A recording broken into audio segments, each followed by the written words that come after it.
Good morning, good afternoon, and good evening, everybody. Thank you for tuning in to another Supatease video. We're going to be doing a meta-analysis, a breakdown of all of the specializations, given all of the changes that have been accumulating up to this point, and seeing what the trajectory is like for all of the specializations, and to try and help you figure out which specializations are going to be a good fit for you, or kind of give some explanations as to whether or not, why you might be getting stuck at a certain rating or what's going on in that regard. And if you want to make sure you're staying up to date with news related to World of Warcraft, then make sure to smash that subscribe button. Your support is greatly appreciated. But let's get started. Arms Warrior, you guys were riding an all-time high when you got those giga buffs.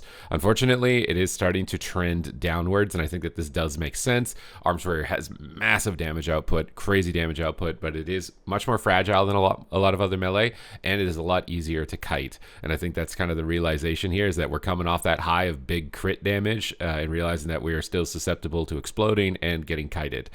Fury Warrior, a little bit less susceptible to exploding, but definitely still a weakness to being kited. But it's still holding steady, I would say, overall. Like, Fury Warrior's been steadily in a position that's pretty dominant, given that it hasn't really received a significant amount of changes. It's probably my number one recommended specialization to anybody that just wants to get into PvP for the first time and start seeing some good results right away, because I think it's a lot more basic and you get a lot of the reward from it for much less kind of effort in terms of learning mechanics of other specializations. Ret Paladin, you guys have been on a bit of a roller coaster, downward trend, Ret Paladin depression when you're only middle of the pack specialization, and then a skyrocket roar upwards when you got some buffs to immediately just roller coaster down, and then another roller coaster back up to kind of stagger on the way down pretty significantly from the all-time high of 17 down to about 9 or 10%.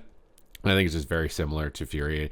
It just struggles with mages, and mages are really good. And when we get to the range section, we'll see exactly how good, right? Because that's going to determine whether or not your spec continues a downward trend or not, is what other specs are dominant, and are they the counter to your specialization. Windwalker started with all-time highs with giga buffs at the beginning of the season, and they've received nerf after nerf after nerf, and they are starting to trend a little bit downwards, accelerating quite a bit in this most recent week. And I do likely think that this is attributed to Fodden rerollers. There was a lot of buffs to some other melee DPS that you'll see in the trend lines down below. Windwalker is the same as Warrior. I think it's got a really good damage output at the moment, can still be kind of kited by mages, and that's kind of where its downfall ultimately lies, but it's still a really good pick. These are not bad picks by any means in the game across all forms of content, and that, they're still trending at the top, right? They're still the top 4 melee. But what's going on with the bottom melee is, I think, a better question, because that's where all the changes happened. So for Demon Hunter, you guys have been on a little bit of an upward trend, and I think it's just really well-rounded kit, really good damage output, has decent ability to deal with mages, maybe not particularly Frost. Frostbite in particular, those instant proccing roots can be really difficult to deal with as a Demon Hunter, but it's just still in a really healthy spot, and it's kind of just maintained a healthy spot all throughout. Now, if you're a top 0.1% player trying to win the AWC, that's usually not enough. You want to be OP a little bit above and beyond that, but if you just want to be playing a Demon Hunter at the moment, it doesn't seem like it's going to be too bad of a time. Unholy DK has had a significant uptick. It went from 3.4% since the changes up to 7%. Now, whether or not that will hold, it's yet to be seen. I have been observing Unholy DK is doing pretty remarkable amounts of damage. Still downside of Warrior of defense, I think, at the moment, and given the popularity of Warrior still, but it is coming down. So we may actually see DK uptrend even more if Warrior continues a downward trend, because those have inverse effects. When there's less Warriors, there's going to be more DKs. If there's more Warriors, there's going to be less DKs. So we kind of have to keep an eye on that, because you guys are just feeding frenzy off of each other. But it seems like Unholy, this is a good time to play Unholy and check it out since the changes. Survival has also been on a little bit of an uptrend since the buffs that we saw towards them. I think the biggest thing for Survival was just that Beast Mastery and Marksman were just so good that it was kind of overshadowed, right, in a lot of cases. And maybe not even necessarily that it was particularly bad. This is just overshadowed by the amount of damage those specs were able to output. But there were changes to Marksmanship Hunter, which may be bringing it down a bit. But it seems like Survival's doing a lot more healthy this week as well, going up, doubling, right? Doubling. So we see a bit of the top end coming down, bottom end coming up. That's what you want to see. Meet in the middle, to the point where it's really difficult to even discern which specs are actually better. Assassination Rogue is still just holding, I'd say, in a very strong position, and not really moving too much, obviously, with no changes. Still a really good pick if you want something a little bit more nuanced than the Warrior gameplay. It's kind of like a tiny bit of a step up from a Warrior, but it's still a great pick. Feral Druid, surprisingly, it's only fallen a little bit. I was expecting Feral Druid to fall a lot. It's only falling about like 1 percentage point. Because Feral was probably the spec that got nerfed the most, especially I think the rip damage. And apparently, like Tireless Pursuit changes didn't come in before, and now they're in. Sometimes I'm wondering if these changes are even actually live or not, because I don't have a great way to be able to track that, obviously. But Feral Druid, I was expecting to like fall off a cliff, but it's still holding in a decent spot. I think it's likely attributed to the fact that you have a lot of control. You can still carry games with Cyclone. You can still carry games with the plethora of long duration stuns that you have, which is like the major advantage of Feral to that of Warrior, is that your stuns just last longer and also undispellable. So Feral seems to be still okay, I'd say. Even despite all of the nerfs that came through, it's still holding pretty steady. Subtlety Rogue, still doing actually really well, considering that I'd say it's probably the weakest rogue spec in Shuffle, just because you got all these other melee that don't care about you and they put your stuns on DR is the main reason, and that's about it, because I think its damage output is still actually really good. But this is a really good spot for Subtlety Rogue. Like typically Subtlety Rogue is non-existent as far as ladder representation, so the fact that you're actually even above and competitive in terms of popularity with these other specs, I think is honestly pretty impressive. And it's one of the specs that received a lot of like revamping moving into the beginning of this patch, and you got to remember those changes compound and accumulate over time, right? Even though those happened probably way back here, Subtlety Rogue has been, I'd say, doing really well. So ending up in a really good spot. Frosty K, on the other hand, is not doing so good yet. Like you're just right on top of Enhancement Shaman, which seems to have had basically next to no uptick, even despite the buffs to Lightning Bolt. I think it was not Primordial Wave, Elemental Blast. Even despite those buffs, Enhance is down, Frosty K is down. So those two specializations. And Frosty K, Warriors counter you, Windwalker counters you. It's gonna be kind of tough. Also, getting people to group up and kind of burst them down against mages. I feel like for Frost, the biggest loss was not being able to get a stun and strangulate at the same time. So you don't have the ability to kind of like hold a healer down long enough for your combo to go off. And they've honestly fallen back into the flawed design of Feast and Famine, where you have all your cooldowns up and you're mowing somebody down, or you don't have your cooldowns up and you're not really doing anything.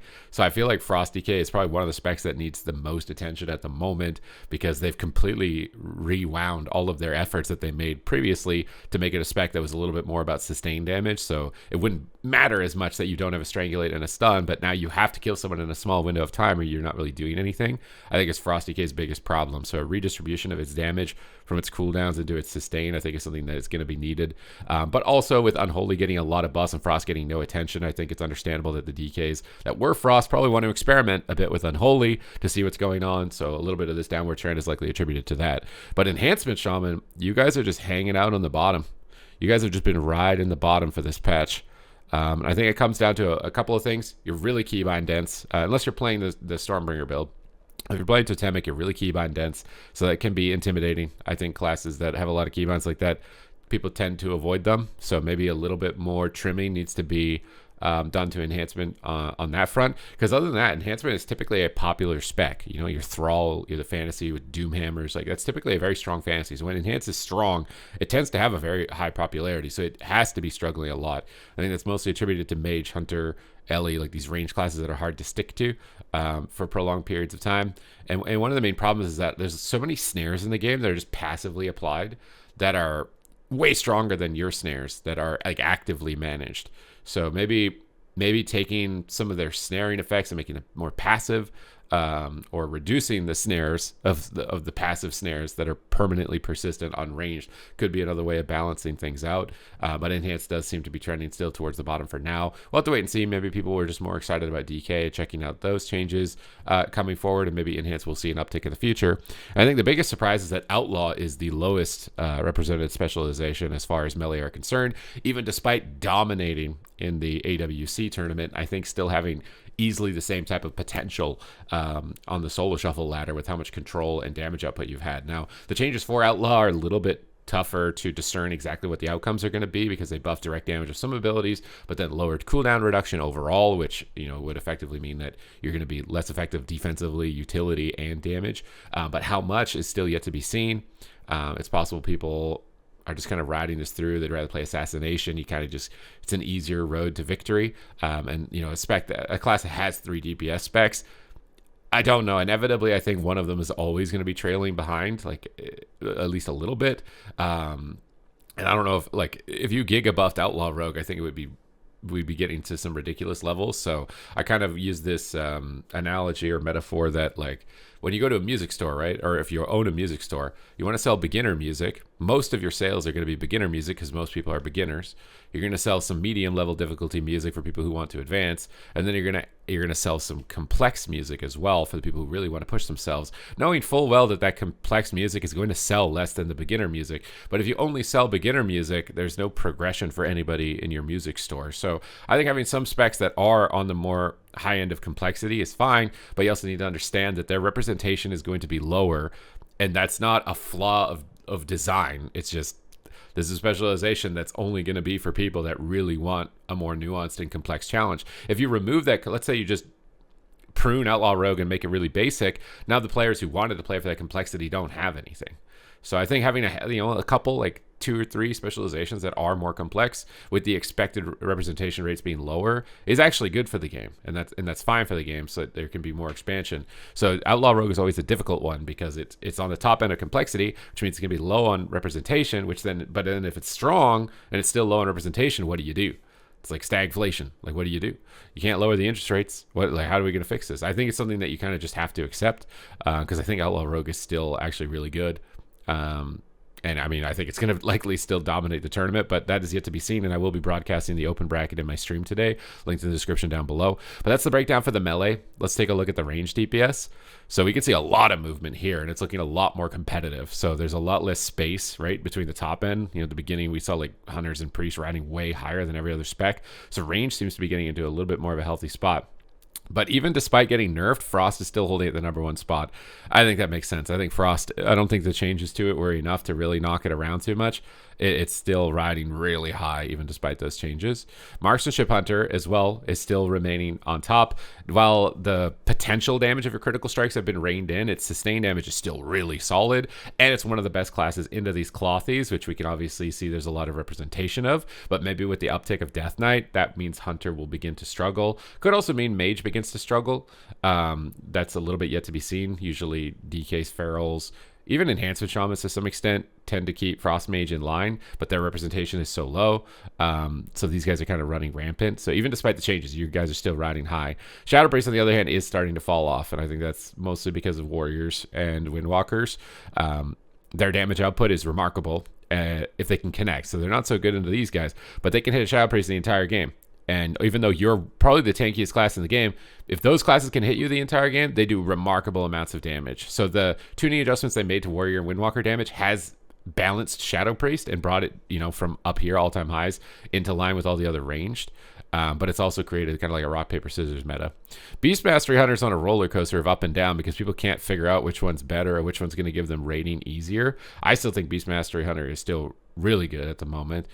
Just depends on if you want to value burst damage or sustain, that's typically what you want to be juggling as far as class data on these two. So I think it's good. You got one spec that's sustained ranged, one spec that's burst ranged, one spec that's melee burst range, as opposed to them all being the same. So honestly, I think they've hit that pretty on the money. It's just the numbers. And maybe these numbers honestly could be balanced just by buffing the weaker melee, the Frost DKs, the Enhancement Shamans, just buffing those to bring these numbers down as opposed to even nerfing these. But I think a little bit more defense nerf on Frost Mage is probably going to be needed, and maybe a little bit more damage reduction on an aim shot. LA Shamans had a really good run because it started out here at the bottom and it's just been coming up and up and up and up. So I think Elemental Shaman is a great pick. It's going to give you a lot of really good results. Mostly instant cast damage. It's one of the least punishing range DPS to play, even though it's flying significantly lower than Hunter or Mage. I still think it's a really good pick, and it's definitely in a solid spot. Affliction Warlock, kind of just been riding the middle of the pack. You guys were all-time highs last season. Now you're just kind of middle of the pack. I think it makes sense. You're going to struggle with Warriors, Windwalkers, Demon Hunters, and those numbers are all coming up. Unholy DK, those numbers are all coming up. So Warlocks and Shadow Priests, I think, are understandably coming down because they struggle to those melee, and whereas Hunters and Mages excel against those melee, so those numbers are coming up. So these are inverse effects based on how kind of like the food chain works. And Devastation Evoker, you guys have just been riding the middle the entire time. Just a decent pick. Really good if you're a beginner. Definitely would recommend it. and you guys are still continuing to ride throughout that. Destruction Warlock actually is riding higher than Demonology, even though I think Demonology is really good. Destruction is actually still riding in the middle. I think it's because Destruction, I want to say it's probably the hardest hitting specialization in the game now, with the reductions in the range of aim shot damage. With Chaos Bolt, when you're fully geared, I think you can get it upwards of like 3 million plus. Maybe if you're good RNG, close to 4 million. There's a lot of RNG involved. And again, I think it's understandable it's riding through the middle just because there's so many warriors, so many windwalkers, and now an uptick of demon hunters and death knights. So Destruction might have a tough time, but it does do well into mages and casters. Arcane Mage, and now Arcane Mage is much like Outlaw Rogue. It's the most complex range specialization in the game, in my opinion, and it has triple the representation of Outlaw Rogue. So that means to me that Arcane is really strong, because players would not be picking the complex option to this degree if it was not strong. So even though it's at 5 and Frost is at 15, there's no doubt that Arcane is definitely a competitive spec. I think it's really fun. I've been having a lot of fun going on to it. And at the same time, Marksman Hunter is probably also just keeping you in line a lot. Boomkin, kind of been just riding to the middle, ups and highs and lows here. A little bit of a high during those initial buffs, so they're starting to fall off. They're still just really squishy. You can make it work. You've still got a really good kit. Cyclone is still the most powerful crowd control in the game. You can still make it work. It's just defense is still a little bit lacking. And that's going to be the main reason you see a lot of these specs down here. The Warlocks, the Boomkins, their defense relative to Mage and Shadow Priest is just low, and their damage threshold compared to Hunter for ease of damage, it's way easier to get damage out on Hunter spec than it is to get it out on the Warlocks or the Boomkins, because it's just uninterruptible. Is likely the main reasons why it's kind of trending a little bit more down here in the middle. Demonology still in a decent spot with 4%. You know, we just say decent. You're coming, you're literally the next two specs below your Fire and Og, which are, you know, terribly lower than the other ones, but they're interesting to talk about when we get to them. But Demonology, you're struggling with the same thing that I'm beating a dead horse with this one and just repeating it. It's just Warriors and DKs and Windwalkers really hard for you, and I think also Arcane is really hard for you, which is like a sleeper spec. So I think just based on the meta, it's going to be a little bit tougher sometimes. But Fire Mage is interesting because Fire Mage, I think a lot of players consider Fire, maybe not anymore because Frost has so much instant damage, but when Frost had less instant damage, more casted damage, Fire was considered like the easy mage spec. But it has such pathetically low representation at the moment. And it's I think likely all attributed to defense and utility. Frost Mage has better snares, which leads to better defense, which leads to higher survivability. That's the most valuable thing you can have in PvP. Fire doesn't have that. So it's very squishy with not a lot of extra utility relative to that of Frost. So it's falling off because its damage output can be decently competitive with Frost, if not almost equal as far as damage output. It's coming down to defense and utility. So Frost, when it has equal or higher damage plus more defense and utility, why take a Fire Mage, right? Because that's what you're always debating. That's why kind of the breakdown for the classes when you're looking at like damage on a graph, mobility on a graph, durability on a graph, utility on a graph, like if it's maxed out in all four of those regards, you'll just only see that spec. A spec has to have certain limitations, certain weaknesses and strengths, so that you bring another spec that syncs in with that or opposes that and will have an advantage in that regard. Some specs are just still maxed out in all regards, and that's likely leading to why Fire is still low. But also, I think Fire is just exceptionally squishier and will struggle way harder with the Ellies and the Hunters than a lot of the other mage specs. And then Og has just had the unfortunate, the unfortunate point of just existing, because now they've giga nerfed it out of PvE. It's just ended in this weird cheese spot. To me, it functions more like a tank spec still that kind of just one shots. It makes people durable one shots, and it's kind of just flying around not doing a lot. It demands that people stack up to be useful as far as like moving enemy HP bars. So it's huge limitations and no real advantages relative to devastation, which can just fly damage out the whole game. Og is much like Frost DK. It's feast or famine. And so it would need a complete redistribution of its damage in order to get it into a spot where it could be more viable with the other ranged DPS. But overall, this is a way more competitive graph than we've seen before, right? Like at the start, I think it was like everybody's skyrocketing and nothing in the middle. So it's definitely evening out.